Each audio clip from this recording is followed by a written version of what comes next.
নমস্কার, শুরু করছি বাংলা বাজারে মতামত। আমি অনিকেত চট্টোপাধ্যায়। আমাদের আজকের প্রথম বিষয়, 4 উপনির্বাচনে কি হবে।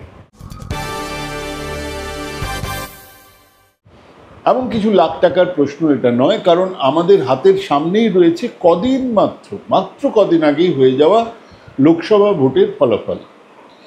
এটা অবশ্য জানাই আছে সববার যে বাই ইলেকশনে রাজ্যের শাসক দলের একটা অ্যাডভান্টেজ তো থাকেই। তারপর 18 থেকে কমে 12-তে হয়ে চলে যাওয়া বিজেপি অনেকটা ব্যাকফুটে। তেমনি আবার বাম কংগ্রেসের কঙ্কালসার চেহারাটা একেবারে বের হয়ে আসার পরে যারা তাদেরকে ভোট দিয়েছিলেন তারা কি এবারে আবার তাদেরই ভোট দেবেন, নাকি মমতা বিরোধী সেই ভোট গিয়ে জমা হবে বিজেপির বাক্সে?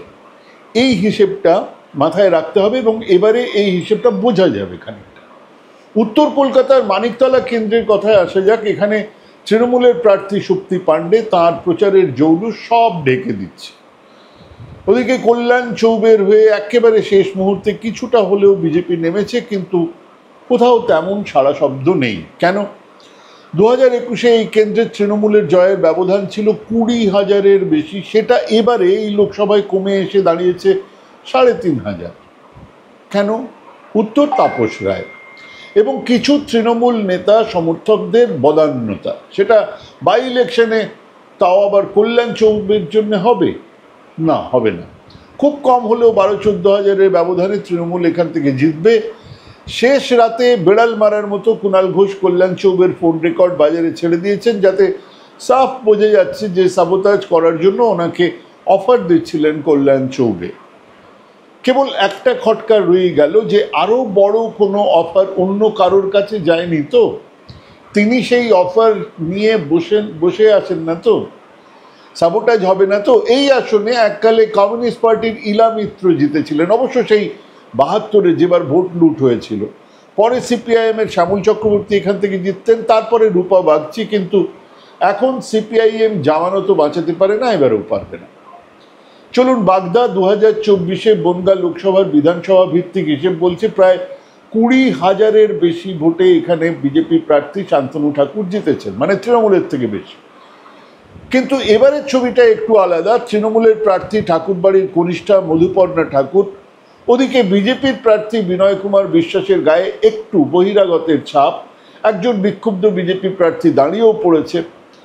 এখানে হাড্ডাহাড্ডি লড়াই হবে। অ্যাডভান্টেজ কিন্তু তৃণমূল, একটাই কারণ, মতুয়ারা ঠাকুরবাড়ির একজনের বদলে বাইরের কাউকে ভোট দেবেন কি?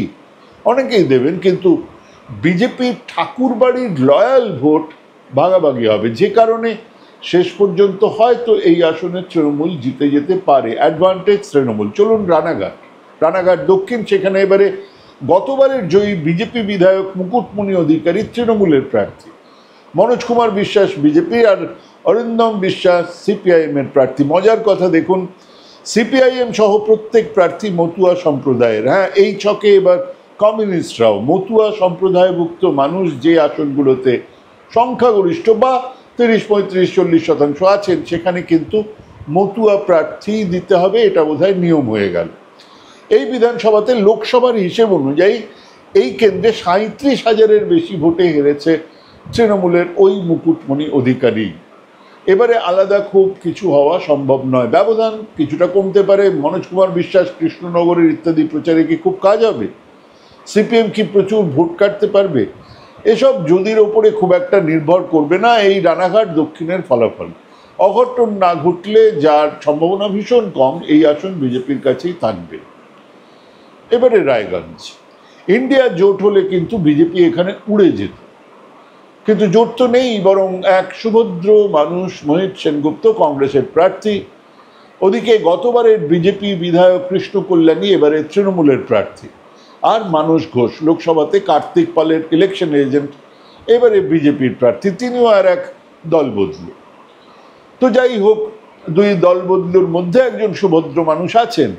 লোকসভার হিসেবে 47-48 হাজার ভোটে পিছিয়ে থাকা এই তৃণমূল এই আসনে জিতবে না, এরকমটা হওয়ার সম্ভাবনা প্রায় নেই।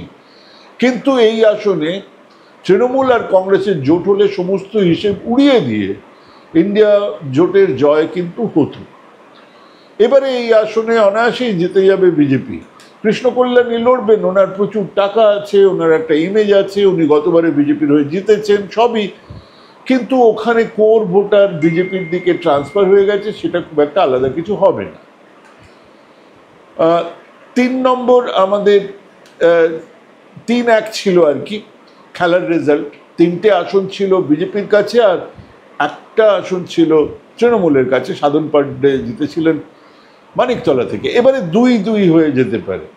একটা আসনও ছিনিয়ে নিতে পারলে তৃণমূল খানিকটা চাঙ্গা হবে। আর অঘটনের কথা ভেবে রোমাঞ্চিত যারা হচ্ছেন, 3-1 স্বপ্ন দেখছেন, 4-0 স্বপ্ন দেখছেন, বলে রাখি বিরাট কোনো কারণ না থাকলে অঘটন ঘটে না। আমাদের মতামতের দ্বিতীয় বিষয়, রাজ্যপাল নয় উপাচার্য বাছবেন মুখ্যমন্ত্রী।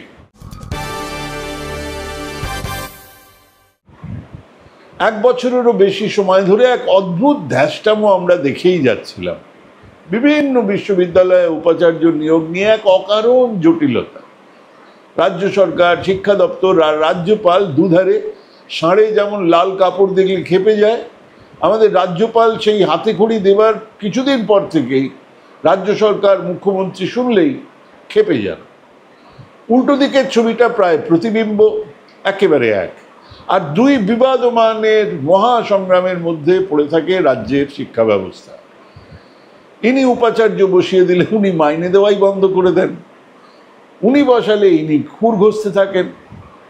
দীর্ঘদিন ধরে এসব চলছিল আর মামলাও চলছিল। তো সেই মামলার রায় এসেছে, বলা হয়েছে যে একটা সার্চ কমিটি তৈরি হবে। এসব ছিল আগেও। অবসরপ্রাপ্ত বিচারমন্ত্রী ইউ ললিতের নেতৃত্বে 3 সদস্যের সার্চ কমিটি গঠন করতে হবে। কমিটির চেয়ারম্যান হিসেবে অবসরপ্রাপ্ত বিচারপতি ললিত সবকটা বিশ্ববিদ্যালয়ের জন্য একটা কমিটি তৈরি করতে পারেন বা আলাদা আলাদা কমিটিও তৈরি করতে পারেন। এবার সেই কমিটি তারা প্রয়োজনে আরও 4 জন বিশেষজ্ঞকে সঙ্গে রাখতে পারেন। চেয়ারম্যান সুপ্রিম কোর্টের নির্দেশে প্রতিটা বিশ্ববিদ্যালয়ের উপাচার্য পদের জন্য 3টে করে নাম বাছাই করবে ওই সার্চ কমিটি। তারপরে সেই 3টে নাম তারা মুখ্যমন্ত্রীকে পাঠাবে। মুখ্যমন্ত্রী ওই 3টে নামের মধ্যে থেকে একটা নাম বাছবেন, সেই নাম তিনি রাজভবনে পাঠিয়ে দেবেন। তাকে সংশ্লিষ্ট বিশ্ববিদ্যালয়ের উপাচার্য হিসেবে নিয়োগ করবেন রাজ্যপাল। তিনি রাজ্যের সব বিশ্ববিদ্যালয়ের আচার্য। তবে সার্চ কমিটির বাছাই করার নাম যদি মুখ্যমন্ত্রীর পছন্দ না হয়, তিনি সুপ্রিম কোর্টের দ্বারস্থ হতে পারেন। আবার সার্চ কমিটির প্রস্তাবিত 3টি নামের মধ্যে থেকে মুখ্যমন্ত্রী যাকে বাছবেন, রাজ্যপালের যদি তাকে পছন্দ না হয়, তিনিও শীর্ষ আদালতে যেতে পারেন। রায় আসার সঙ্গে সঙ্গে রাজ্যের শিক্ষামন্ত্রী জানিয়েছেন এটা রাজ্য সরকারের জয়। তো যেই রায় আসুক, তাতে রাজ্যের মন্ত্রী তো এটারই বলার কথা। একে এক নিয়ম মাফিক বিবৃতিও বলা হয়। তো দেখে নেওয়া যাক আসলে এই রায়ে অবস্থার কতটা পরিবর্তন হলো বা আদৌ কোনো পরিবর্তন হলো কিনা। এমনিতে সাদা চোখে দেখলে সার্চ কমিটির বিশেষজ্ঞরা 3 জনের নাম পাঠাবেন উপাচার্য পদের জন্য। আচ্ছা, তারা তো শেখ শাহজাহান কিংবা জঙ্গি মাফিয়া দেবাশিস বা আরিয়াদহের জয়ন্ত সিং এসবের নাম তো পাঠাবেন না। তারা নিশ্চিতভাবেই একজন শিক্ষাবিদ, যিনি এই কাজ করতে সক্ষম, সেই পড়াশোনা বা ডিগ্রি তার আছে, এরকম কারোর নামই পাঠাবেন। তারা 3টে নাম পাঠাবেন, মুখ্যমন্ত্রী একজনকে বেছে নেবেন। ভালো, এ পর্যন্ত তো ঠিকই আছে। কিন্তু এরপরে সেই নাম আবার রাজ্যপালের কাছে যাবে। উনি মুখ্যমন্ত্রীর নাম রাখতেও পারেন, ফেলেও দিতে পারেন, কিন্তু তাকে কারণ দেখাতে হবে। তিনি কোর্টে চলে যেতে পারেন। সেখানেও কি খুব বেশি সমস্যা? দূরাত্মার কি কারণের বা ছলের কোনো অভাব হয়? তাহলে আবার সেই ঘুরে ফিরে একই অচলাবস্থা। তাহলে নতুনটা কি হলো? মুখ্যমন্ত্রী এবং রাজ্যপালের যে দ্বৈরথ, তাকে থামানোর কি কিছু আছে এই রায়ে? না, নেই। সাফ বলা আছে দুজনেই দুজনের পছন্দ নাকচ করে যে কোনো মুহূর্তে শুম্ভ নিশুম্ভের রোলে নেমে পড়তে পারে। রায়ের পরে ব্রাত্য বসু যা বলছেন তা আর একবার পড়ে দিই। হাইকোর্ট উপাচার্য নিয়োগ নিয়ে রাজ্য সরকারের যে বক্তব্য ছিল, সুপ্রিম কোর্ট তার নির্দেশে সে কথাই বলেছে। আজকের নির্দেশে সুপ্রিম কোর্ট জানিয়েছে অবসরপ্রাপ্ত প্রাক্তন বিচারপতি ইউ ললিতের নেতৃত্বে সার্চ কমিটি গঠিত হবে। কমিটির মাইনে ইত্যাদির বহরও কিন্তু কম নয়, এটা আমি বললাম। সেই কমিটি মুখ্যমন্ত্রীর কাছে উপাচার্য পদের জন্য 3 জনের নাম প্রস্তাব করবে। মুখ্যমন্ত্রী তার মধ্যে থেকে নিজের পছন্দ মতো নাম বেছে রাজ্যপালের কাছে পাঠাবেন। তারপর রাজ্যপাল উপাচার্য নিয়োগ করবেন। মুখ্যমন্ত্রীর নাম পছন্দ না হলে তিনি তাও জানাবেন। আবার গণতন্ত্রের জয় হলো, এটা ব্রাত্য বসু বলছেন, আনকোট। শেষ লাইনে এসে ওই মুখ্যম কথাটি তিনি বলে ফেলেছেন। মুখ্যমন্ত্রীর পাঠানো নাম না পছন্দ হলে তিনি তাও জানাবেন বলে ব্রাত্য বসু তো থেমে গেছেন। কিন্তু রায় পড়ে যা বুঝলাম তাতে করে উনি মানে রাজ্যপাল ওই সুপারিশ ফিরিয়েও দিতে পারেন। তাহলে আগের থেকে পরিবর্তনটা ঠিক কি হলো? দেব ভাষায় একেই বলে যথা পূর্বম তথা পরম। স্পেনে বছরে একবার ষাঁড়ের লড়াই হয়, বাংলাতে প্রায় রোজ। বিনা পয়সায় আমোদ গেঁড়ে বাঙালির আমোদ আহ্লাদ। তৃতীয় বিষয়, মোদিজির বিশ্ব সফর আবার শুরু হয়ে গেছে। তাই আমাদের তৃতীয় বিষয়, মোদি পুটিন গলাগলি, 31 জন শিশু মারা গেল। তিনি মণিপুর যেতে পারছেন না, কিন্তু চলে গেছেন রাশিয়াতে। গলাগলি কেবল নয়, পুটিন নিজেই গল্ফ কার্টে বসিয়ে বেড়ু বেড়ু করালেন।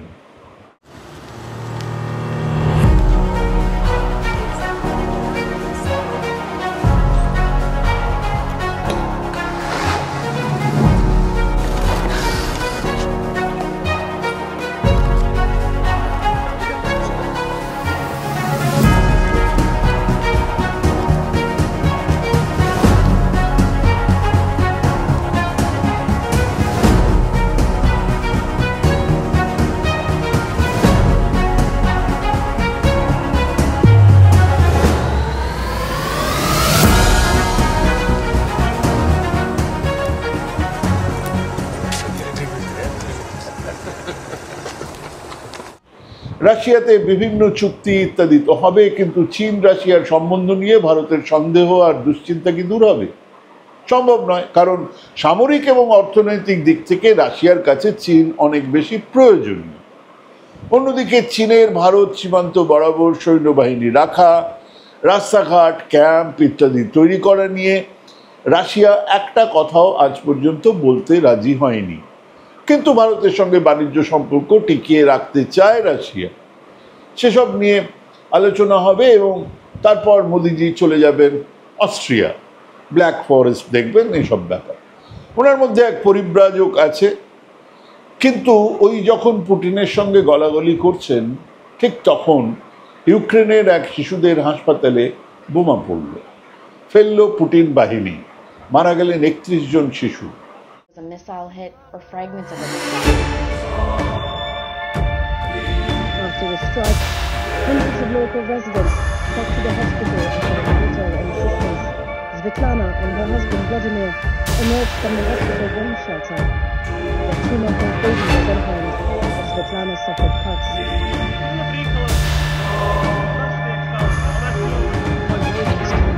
She drove here, then it all started. My son began crying, so she did not go to the hospital. She ran to the bunch of kids. Then there was the explosion. The car is no more. But we are all right. There was not enough time for them to explain. You see what's going on? No words. Even swearing is too strong. But what matters most is in their head. Never mind the car. We'll buy a better one. All will be Moscow has repeatedly denied targeting civilians and civilian infrastructure. However, its attacks have killed thousands of civilians since it launched its full-scale invasion in February 2022. This conference is waiting for leaders of major countries are due to begin a 3-day summit in Washington, with the war in Ukraine on the agenda. যুদ্ধের অবশ্যম্ভাবী ফলাফল ছবি রইল, ঘৃণা রইল ওই যুদ্ধবাজ Putin আর তার শাকরেদ মোদিজির জন্য। নমস্কার।